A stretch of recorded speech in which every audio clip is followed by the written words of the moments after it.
My dad was always in and out of my life for as long as I could remember. He'd come back, stay a while, then go back to jail. And so finally around like 6 or 7, he moved away. And so I didn't see him again till I was 12 maybe. So it was just me, my sister, and my mom living together in our house. She, I learned later, was struggling with her own drug addiction problem.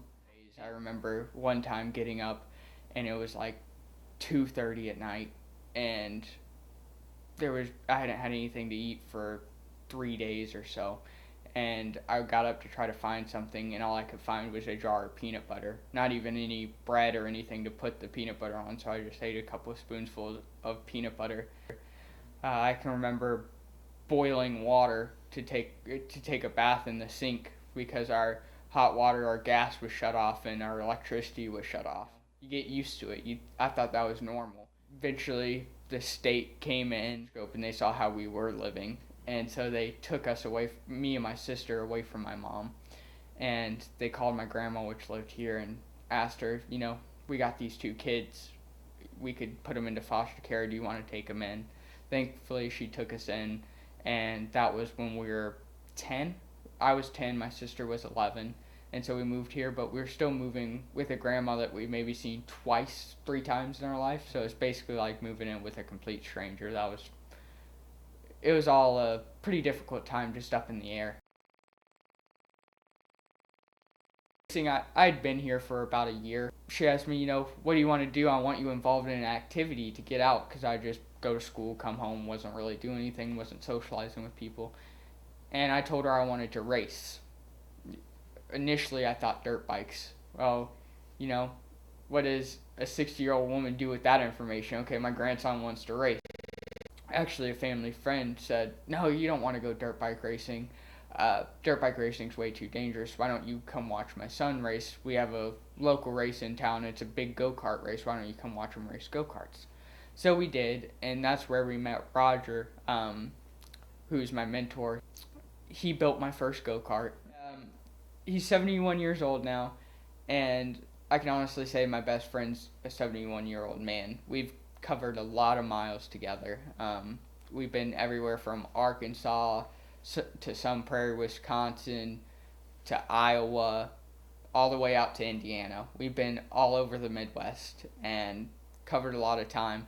And it's sad, this year he got diagnosed with bladder cancer, and so he's been going through chemo and stuff and not been able to go to all the races. So I've had to pull there by myself and work on the car by myself, and it's a big responsibility, but I've learned from him and soaked up all the knowledge that I could from him, so I know what I'm doing when I get to the track. And plus, we do all our work at the shop, so the car's really unload it, change the gear maybe, and it's ready to go race. It's been different without him. I became track champion the last year in 2 divisions. I went undefeated in the light division, and I lost only 2 races in heavy division, and in both those 2 races I finished second in. A lot of the other kids from go-karts that were moving up were going into mini sprints. Thankfully, Roger decided to come up with us and still help me in the mini sprint. And the first year I raced it, I got Rookie of the Year out at Grain Valley, and I really picked it up pretty quick. In my second season, I won the points championship at Valley Speedway, and I finished, I think, 7th or 8th in Sweet Springs Points, which is another local track here. My third season, I finished 5th in points at Sweet Springs, and I finished 2nd in points at Valley because we had 1 DNF. After that, we decided, I've got a lot of experience, why don't we start traveling around? So we traveled around a little bit in the micro and figured, why don't we just go to a bigger car? So we started looking, we found a midget and moved up to the midget class, and I've been racing that for this past season, and I've done pretty well. Last year in October was my first big race, which was the Twister Nationals in Oklahoma. I didn't make the main the first night, but the second night, I finished seventh overall out of 40 something cars.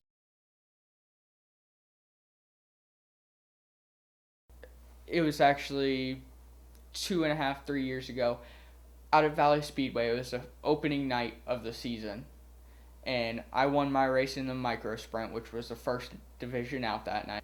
And then in the sprint car race, there was a bad wreck, I think on the last lap, and a driver lost their life. His name was Jeff Osborne.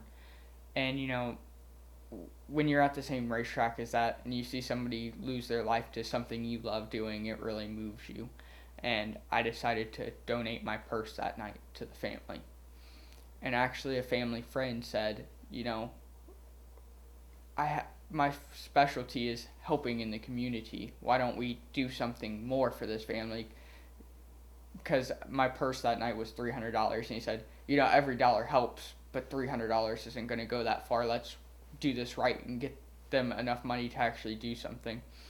So we put on a fundraiser. We raised $2,400 for the family and donated that to them.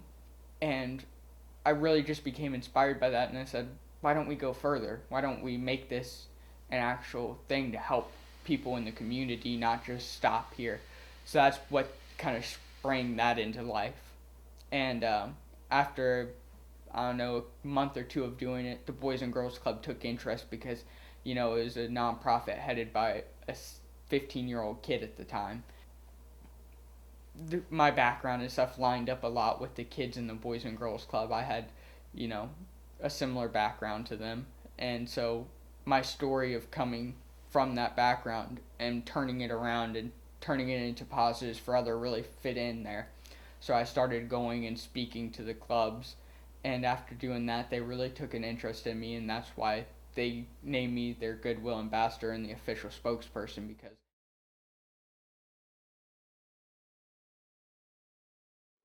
I just want to make a career out of racing and use racing as a vehicle to do well in the community and to help others, whether that be, a career in NASCAR or IndyCar, driving professionally on TV, or if that's just driving a sprint car for a team professionally, whatever that is, I just would love to make a living race. And this dream I have of doing that, it's really not important if I accomplish that. The important thing is that I have that dream and that I could keep striving for it. It's something that nobody can take away from me, no matter what I do or what happens to me. Nobody can take that away from me. It's something I can keep working for and have hope for.